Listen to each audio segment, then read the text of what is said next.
Devaya. Om Namo Bhagavate Vasudevaya. Om Namo Bhagavate Vasudevaya. Reading from Srimad Bhagavatam, Canto 10, Chapter 24, Text 21. Krishi Vanijya Goraksha Kusidam Turyamuchyate Varta Chaturvidha Tatra Vayam Govrittayonisham Krishi Vanijya Goraksha Kusidam Turyamuchyate Varta Chaturvidha Tatra Vayam Govrittayonisham Krishi Vanijya Goraksha Kusidam Turyamuchyate Varta Chaturvidha Tatra Vayam Govrittayonisham. Please repeat. Shivanijya Goraksha Kusidam Duryamuchyate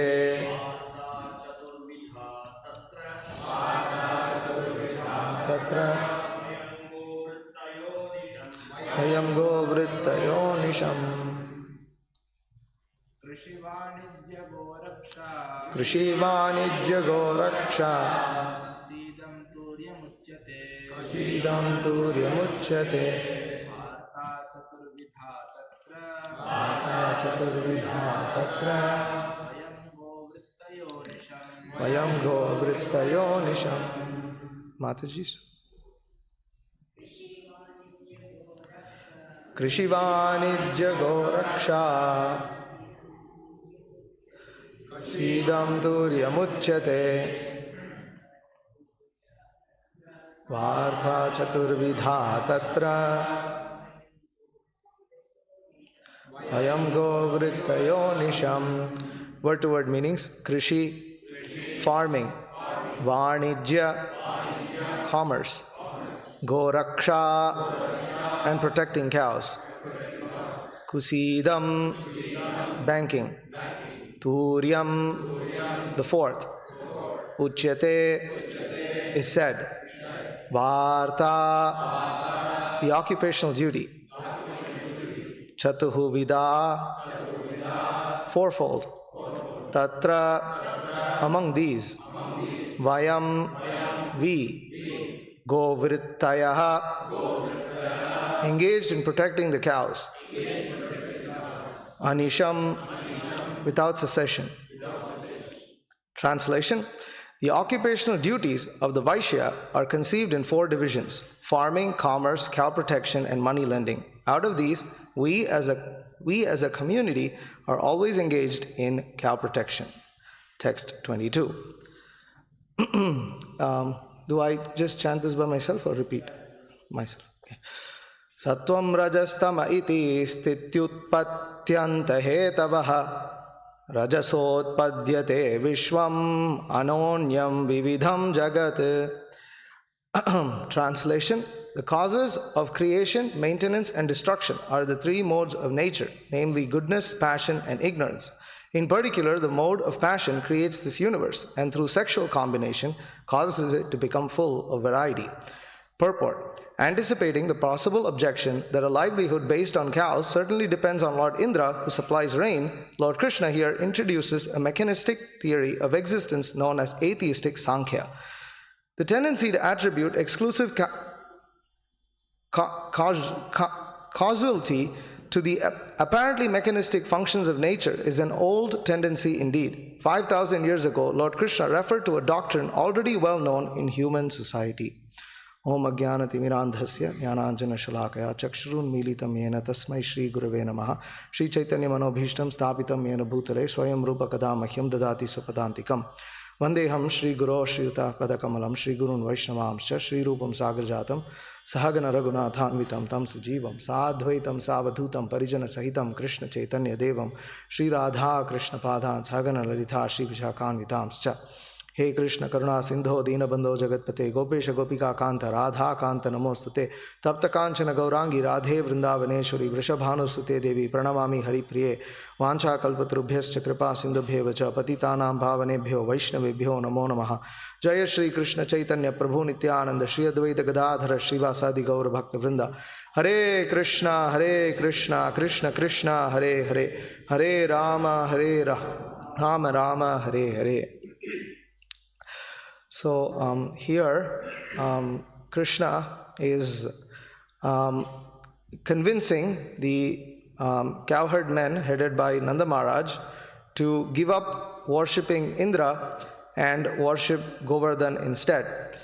And in text 21, he says that the occupational duties are Krishi of the Vaishya caste are Krishi, Vanijya, Goraksha and Kusidam.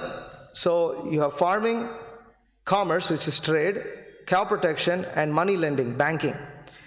And Krishna specifically says that as a community, referring to the Vrajavasis, that among the Vaishyas, their group of Vaishyas in Vrindavan are specifically engaged in cow protection. That is their focus. They that they're always engaged in cow protection. It does not mean that they did not do anything else, but it means that they were always engaged in cow protection. There can be Vaishyas who are always engaged in banking. There can be Vaishyas who are always engaged in farming, but the Vrajavasis are always engaged in cow protection. From this, we can understand how essential it is for the devotees of the Krishna consciousness movement to also engage in cow protection, because even the pure residents of Vrindavan, who are they're pure devotees, they're associates of Krishna, they are always engaged in cow protection. Another important thing to note is that the higher three varnas, Brahmana, Kshatriya and Vaishya, engage in very essential duties for mankind. They are engaged in activities that are all very essential to the functioning of human society and for the execution of dharma. And we can see that banking, money lending is part of this atmosphere, because in the material world there is transactions, there is some kind of money, some kind of wealth involved. This is important to note because there are movements today, and such an opinion may exist popularly, that we should completely do away with all kinds of wealth transfer, that there cannot be any kind of wealth involved for anybody. There are such kind of philosophies, but such philosophies are artificial, because from practically the creation there has always been some kind of wealth and transfer of wealth in the form of banking. So, and although this banking, especially in today's day and age, these bankers, they're quite selfish people. I mean, banks are, especially in the United States of America, the banks are the means by which the society is completely tied into debt. And you have this entire slave culture. So this banking is viewed as something extremely evil, but it is not by nature something evil. It, as practically anything in the material world, it's really the attitude in which certain things are approached. But especially these activities that are listed as the duties of the different varnas, these are essential elements in human society, and we have to think how to make it possible. The same thing with cow protection. Sometimes there are devotees who now advocate veganism. because they say cow protection is not practical. It is not practical anymore, and therefore we should all stop consuming milk. This is actually very bad, because you are encouraging the lack of cow protection by becoming vegan. Personally, we have seen how those who are these vegans, they also tend to develop this impression or attitude that those who take milk, those who like to take milk, those who want to keep cows to get milk products, they are all selfish people. They are all people who are acting against and they don't, frankly, what happens is it encourages a culture whereby in Shastra it's said that Krishna has created these cows, and the cow is an essential ingredient in performing yajna, sacrifice, offerings to the Supreme Lord, essential element in deity worship. You have to have cows, you have to offer milk to Krishna. And they start doubting all of these things. So veganism actually, eventually, if you actually deeply think about it, it leads to atheism.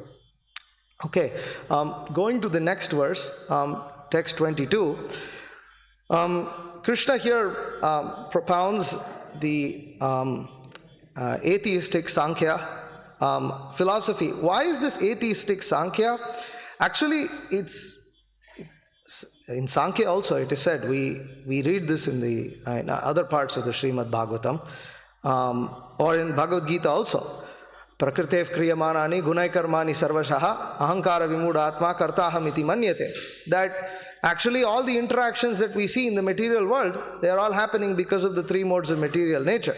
But it is only the fool who is infected by false ego, who thinks that he is actually the doer, when actually everything is being conducted by the laws of material nature, according to the laws of material nature, by the will of the Supreme Personality of Godhead. The thing with atheistic Sankhya is that will of the Supreme Personality of Godhead is taken out of the picture. That is the problem with atheistic Sankhya. And therefore the purport very nicely speaks about that those who are scientists, those who are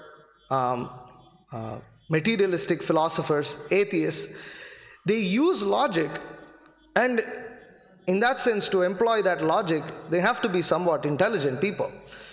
And through that intelligence, they explain in minute detail, in some degree, very minute detail of how things work.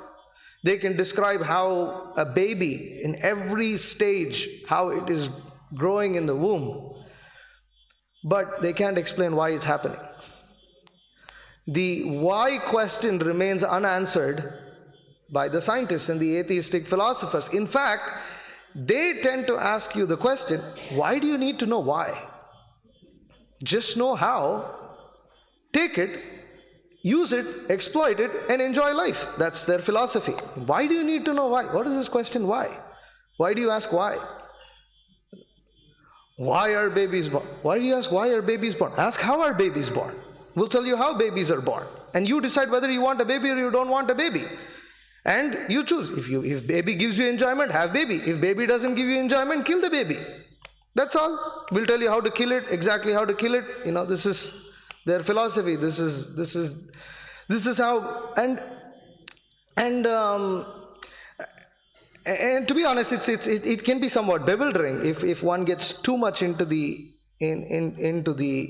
how, because why? Purusha prakriti stohi bhungte prakriti jan gunan karanam guna sangosya sadasat janma yonishu. That when the living entity looks at this material nature without connecting it with Krishna, without understanding the why does all this exist? Why do we exist? Why do the three modes of material nature exist? Why do the laws of material nature exist? Scientists, they have all these very specific what they call as, you have these constant values. What do you call them? Suddenly, they're called these values that the universe maintains them at a very specific number. These different laws are maintained at a very specific number. For instance, gravitation has a very specific number, and if it was a little too much, a little too less, then life won't exist. There's so many laws of material nature. They're called constants, yes. So they call constants. But they don't explain why. They know the constants, and why do they want to know the constants? So that they can use the constants for their own exploitation. But what does this cause? Sadasat janma yonishu. It causes birth and death, the cycle of samsara, in good and bad species of material existence. So similarly, for instance, the scientists can tell us exactly how a baby develops in the womb, but one thing they can tell even when the baby starts perceiving pain, when this baby starts perceiving pleasure, when the baby actually starts having movements. But what they are unable to define, when does the baby get the experience that it is a person? That they cannot explain. You see, they cannot explain why they are also creating robots. So you can bring all these robots. And the robots also, at a certain stage of their putting it together, develops the ability to sense objects. Okay, so then there's a camera, there's a sensor, it's able to sense. But what does the robot lack, which the human being has? The robot lacks experience. Experience that I am a person and I have an experience. The robot has no experience, and they are unable to explain, even within the womb of children being born every single day, when did this child develop the experience that we are not able to put into a robot? We're not able to put that into a robot. When does that experience kick in? They can't explain that. Why can't they explain that? Because they don't understand the purpose of human life. They don't understand the purpose of life in general. So they can't explain why there is an experience, because they don't believe that there is a soul. Because the only thing that has an experience is the soul. Only living entities have experience. Everything else can be mimicked. What cannot be mimicked is an experience. And because of this, you have what's called as mechanistic dehumanization in therapy and psychology, where they think, okay, you're having depression, here's a pill. But what the pill doesn't do, it may make you feel a little happy, but it gives this void where people feel like they have existential voids. They feel a lack of purpose, unresolved questions. The robot has no questions. Why does the human being have questions? So I've given him a painkiller. He had pain, he had a problem. I gave him a painkiller. The pain is not gone. Why is he dissatisfied? They can't explain this. They can't explain this because they don't look at beings as being conscious entities with a feeling of purpose which is tied to the fact that they are experiential creatures. They experience things. And when they experience things, that experience creates automatically a sense of purpose which is absent in a robot. Which is there even in a dog, which is there in a cat, which is there in a human being. It's there everywhere. They are able to sense that. And when therapy or psychology or all of these things recognize, okay, we have to do therapy in a manner that is holistic. They use this word, holistic, integrative, where we have to consider psychological, we have to give people a sense of emotional comfort, we have to give a sense of belonging, and all of these kind of things, then the therapy is better. The psychology works better. But in spite of all of this evidence, they will not recognize that there is a spirit soul. They will not recognize the spirit soul. Why? Because as Srila Prabhupada said, they're rascals. They're rascals. And it's very interesting that Krishna, in the following verse, I think it's the following verse, that Krishna says, Mahendra Hakim Karishyasi. What can Mahendra do? What can Indra do? But then later Indra shows what he can do. But here's where they are devotees. They're devotees because they didn't blame Krishna. They didn't lose faith in Krishna. Look, you said what Indra can do. Look what he did. He is able to do something. Your philosophy was bogus, Krishna. They didn't say that to Krishna. They went back to Krishna because Krishna, the Brajavasis are attached to Krishna. They just want to do what Krishna wants them to do. This is a whole other subject, but it's quite amazing that Krishna speaks a philosophy that is faulty there, which was proven later to be faulty, but the Brajavasis found no fault with Krishna because they can't find fault with Krishna, they're devotees. Why? Because they understand the purpose. I mean, being connected to Krishna, being devotees, they're not like the mechanistic people who are attached to mechanistic philosophy, like the atheistic Sankhya followers or the atheistic modern scientists today, who don't have a sense of purpose. They cannot give a sense of purpose. And in fact, they try to argue against such a sense of purpose, because if they start talking about purpose, then you have to bring in a creator, then you have to bring in creation, then you have to bring in everything that they don't like, religion and everything that they don't like. So, therefore, also as devotees,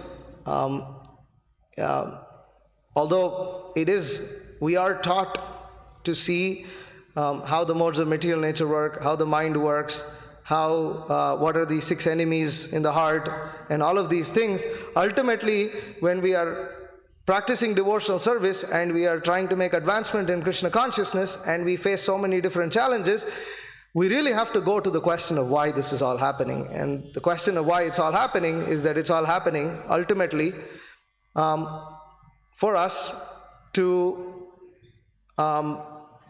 use that as an opportunity to become more Krishna conscious, that Krishna, for devotees, Krishna does take charge of their life, and nothing is happening out of random chance, nothing is just happening just like that, and it's not this person or that thing or this thing, although they may be the immediate causes, they are not the ultimate cause. The ultimate cause is Krishna.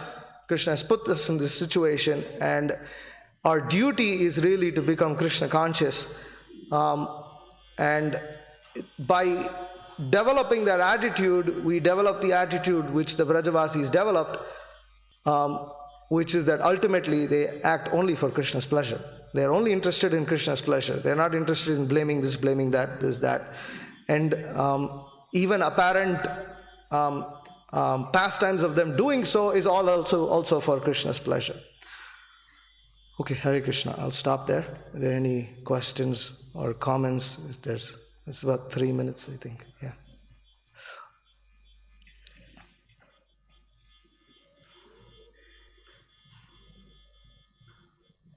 Yes, bro.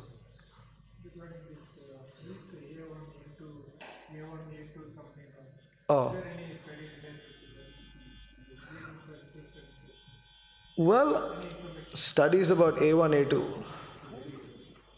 So he's asking regarding A1, A2 milk, are there any studies about that actually shows whether it's true or not? I'm going to be honest that I have very limited knowledge about this. I have not researched deeply into that, but from whatever little I have gathered or I've heard and read, A2 milk is said to be better, although it seems that it's more a question of what's easier to digest. That A1 milk is somewhat harder to digest, and therefore it can be what can be perceived as harmful for certain people. But if you have the ability to digest it, then it's not necessarily harmful. At least one devotee in Hawaii who protects cows and is very gung-ho, means very intent about protecting cows, says that he's drunk A1 milk his whole life and he's fed it to his children, and they're all growing up healthy, and he doesn't really see an issue. And he was attaching that more to the fact that in today's day and age, people are just less healthy, so they are just allergic to all kinds of strange things, and they have intolerance for all kinds of food products which people didn't have in the past, which is probably because of the bad lifestyle and the bad food that we eat and everything. But unfortunately, instead of actually moving towards a more traditional lifestyle and going back to what people did in the past, and the fact that they didn't face all these things in the past, they ignore all of that, and instead they start blaming it on, A1, A2. They get too much fixated on that.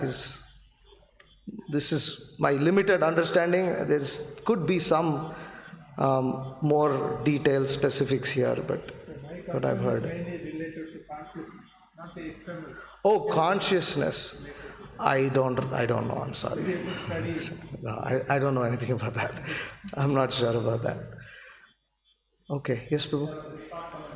They have this cryonics in the US.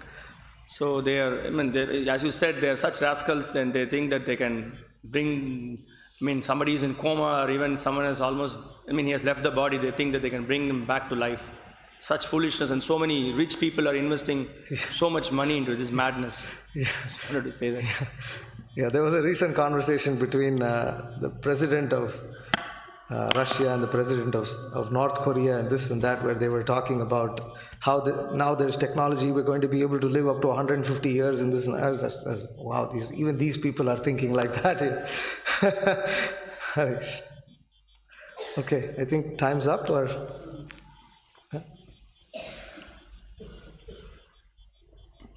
We spoke about these vegans, but I believe that in the Western world, our own devotees are also now trying to be vegans. So very much. Yeah, so very much. That's going to lead to atheism, as you said. Very much. It's too much. All around Prabhupada's books, milk is such an important ingredient in our day-to-day worship. And our food and prasadam. So how is this all going to translate to? I don't know. In fact, you have whole hordes of devotees going around chastising other devotees and trying to convince a whole campaign, you should not take milk. Wow, you're a rascal. This, that, You don't like cows. You don't protect cows. You like dogs, and they put all these horrific videos, which is all true, but they are not emphasizing cow protection. That's the big problem. Nobody's talking about cow protection. They're just talking about veganism, and it will eventually lead to this. And also, the biggest concern the vegans have, is that the milk is the blood of the cow, something like that. They have that kind of a concept. Yeah, it is the blood of the cow, but transformed. Yeah.